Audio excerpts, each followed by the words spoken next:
Саламатсыздар ма балалар? Бізге бүгін қонаққа ұстаздарымыз келген екен. Бірінші сабақты бастамастан бұрын қонақтарымызбен сәлемдесіп алайық. Саламатсыздар! Ал жарайсыңдар балалар. Міне сабағымызды бастамастан бұрын біз бірінші сабағымызды бір-бірімізге бүгінгі күнге сәттілік тілеу арқылы, жылулық лебіздері арқылы бір-бірімізге көңіл-күй сыйлау арқылы шаттық шеңберіне тұрып алайық, иә? Келе қойыңдар, да? Тездетіп келеміз, қане тездетеміз. Қонақтарымыз бар, иә? Сол үшін тыныш. Ал балалар, мынаның ішінде, қоржынның ішінде суреттер бар. Тездетіп ала қойыңдар. Қане?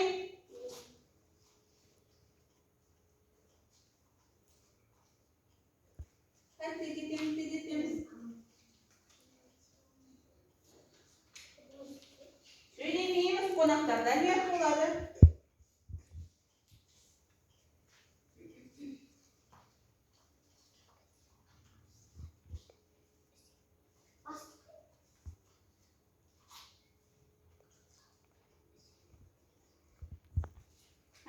Алдық па? Ал енді міне.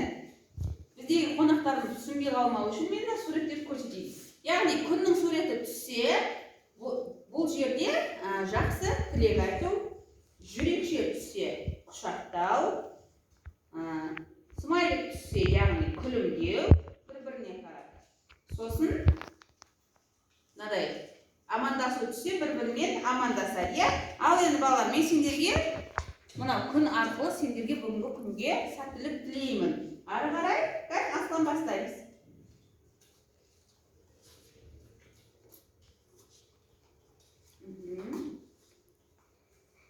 Жақсы.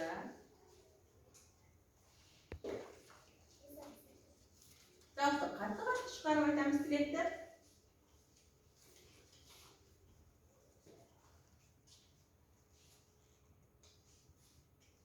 Олай болса, біз бүгін атамыз бен әжеміздің ауылына саяхатқа барып келейік. Балалар, айтыңдаршы сендер аталарың мен әжелеріңнің ауылына саяхатқа барамыз ба? Ал балалар, сендер ол ата мен әжеге қалай көмектесесіңдер? Ал Маралбек айта қойшы. Қалай көмектесесің сен?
Ойлаймын балалар.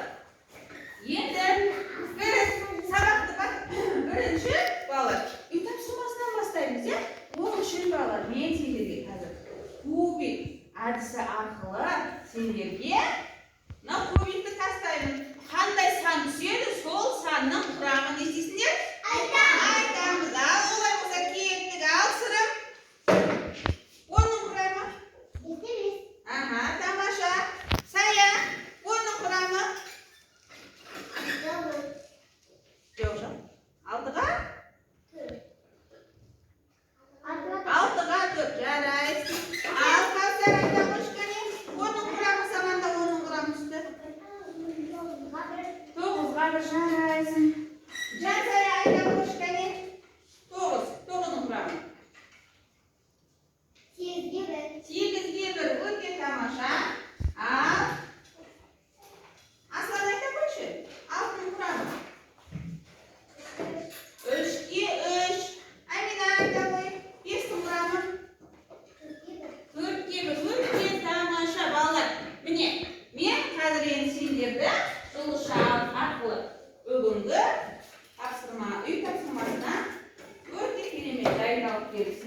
Mine, жұлдызша арқылы бағалайын, ya. Al. Mına жаққа сабақ жұлдызшаларды қане? Жүгірмейміз. Ана, жеміре басықпай, жеміре сала ойындар, пәне бола ойындар. Өте тамаша, міне. Үй тапсырмаға бар, барлықтары үй тапсырмаға өте тамаша жауап бердіңдер. Ал енді балалар, бүгінгі сабағымыздың тақырыбын ашып алайық, ya. Ал ол үшін тақтадан балалар не көріп тұрмыз? Сандар мен әріптер көріп тұрмыз. Енді балалар, міне осы сандар мен әріптерді біз рет-ретімен қойсақ, бүгінгі сабақтың тақырыбы ашылады. Ол үшін тура және кері санаймыз, ya. Тақтаға кім құрастырады?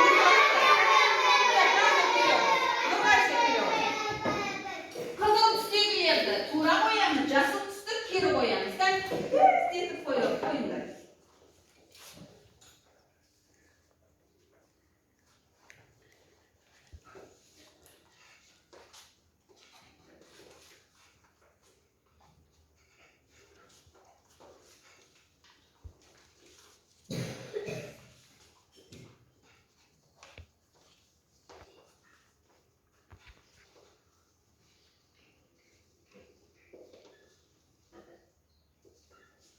Олай болса, біз бүгін атамызға қой бағуға көмектесейік, ya.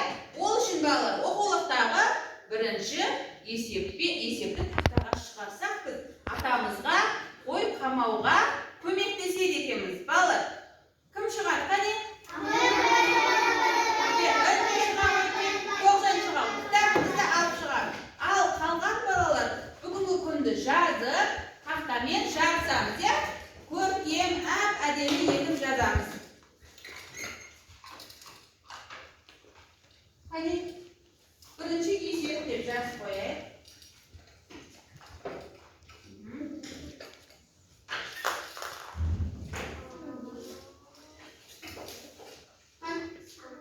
Шарты, ya, бірінші.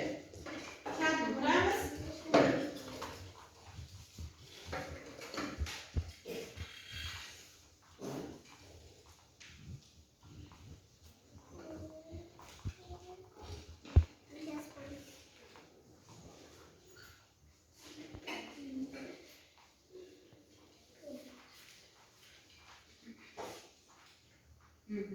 Яғни балалар, біз шартын қысқаша жазба түрінде қолданамыз. Яғни Б және Е деген әріптермен белгілейміз. Ал бірінші асын оқиын мен. Бірінші қоршауда 20 қой, екіншіде 50 қой бар. Бірінші қоршауда біріншіге қарағанда неше қой артық екен табуымыз керек екен. Тоғжан, мына жерге артық деп жазуым керек. Ал әсінде атамның 70 қойы бар, оның 20-сы бірінші қоршауда, ал қалғаны екінші қоршауда. Яғни бізде екінші қоршауда қанша екен табуымыз керек. Жақсы, үндеу, шартты дұрыс құрғанбыз.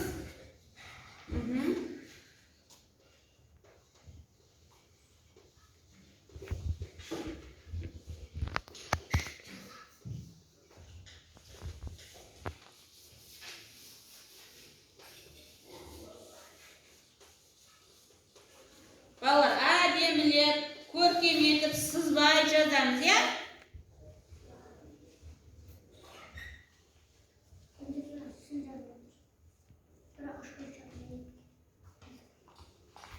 Ал, қане Тоғжан, 30, 20 жарайтындар. Ал балалар, енді міне осы қойларымызды атамызға қоршауға салып қамайық. Тездетіп қамаймыз, қане?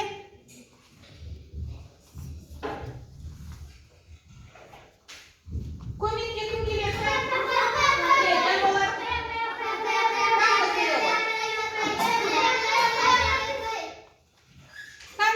Тоғжан, қолындағыдан бере бөл. Таңып, үнеге көмектес. Қолындағы қойды тез қамаймыз, атамызға. Қашып кетпей тұрғанда қамайық, ya?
етеді, көріп шығайын.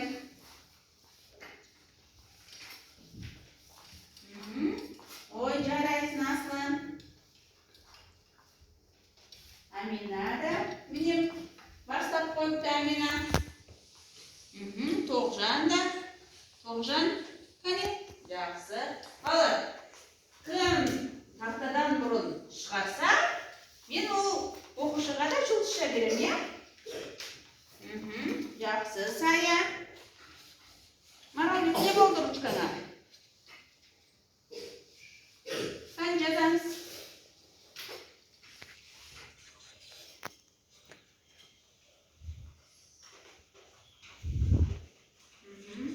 Алекта, мына жерге сұрақ беріп қоймады ма сен?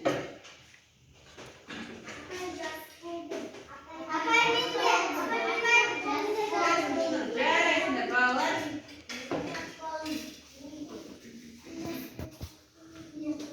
Мен көріп шығайын, кән? Ернар, қателеспісің сен. Қан Тоғжан? Жақсы, жарайсың Тоғжан. Қан Үнжу? Өте тамаша Үнжу. Сая да дұрыс шығарыпты. Қан кім болды мына жақтан? Нұрғалиша Атлан дұрыс шығарған. Таңнұр. Кішкене қателесіңіздер, Таңнұр. Амина, жақсы шығарылған. Яғни қанша тауық бар екен бізде? Барлығы? 9 тауық бар екен. Жарайсың, Аяша. Міне, шартында дұрыс құрылды, жауабы да дұрыс шығарылды.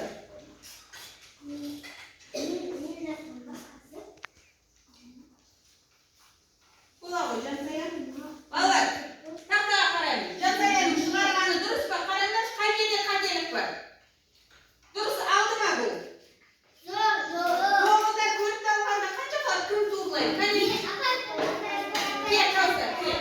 Туырлашы, неше болады? Қанша болады, Кәусар? Міне бұл.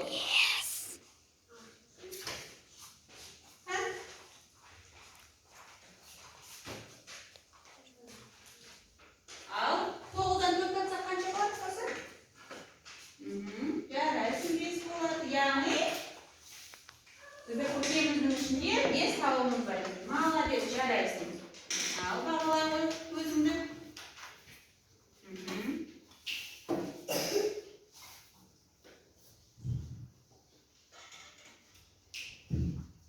Жарайсыңдар балалар, бүгінгі сабаққа өте тамаша дайындықпен келіппіз. Ал балалар, арамызда қазір сабаққа қатты көңіл бөлмей, қызығушылық танытпай отырған оқушылармен керемет бір ойын ойнап жүрсек. Осы ортаға Ернарды, Маралбек, Сая, Сырымды шақырамын. Келе ойындар. Ал шыбын ұрғыш әдісі арқылы әдемі бір ойын ойнаймыз. Кәне? Ал балалар, не көріп тұрмыз? Сәлдер, балалар, мен сендерге қазір қосынды айтамын. Соның жауабы нешеге тең екен? Сендер нешесіңдер? Табасыңдар, иә? Ол үшін шыбын ұрғыш арқылы сандарды ұрып, соның жауабын табамыз. Ал балалар, 3-ке 2-ні қоссақ, жарайсыңдар. 2-ге 1-ні қоссақ, қане? 3 Сая дұрыстапты. 3-ге 3-ні қоссақ неше болады? 3-ге 3. Сая өте тамаша жауап берді. 5-ге 5-ні қоссақ қанша болады? Жарайсыңдар, 10 болады. 4-ге 3. 4-ге 3. Қане, кімді бар?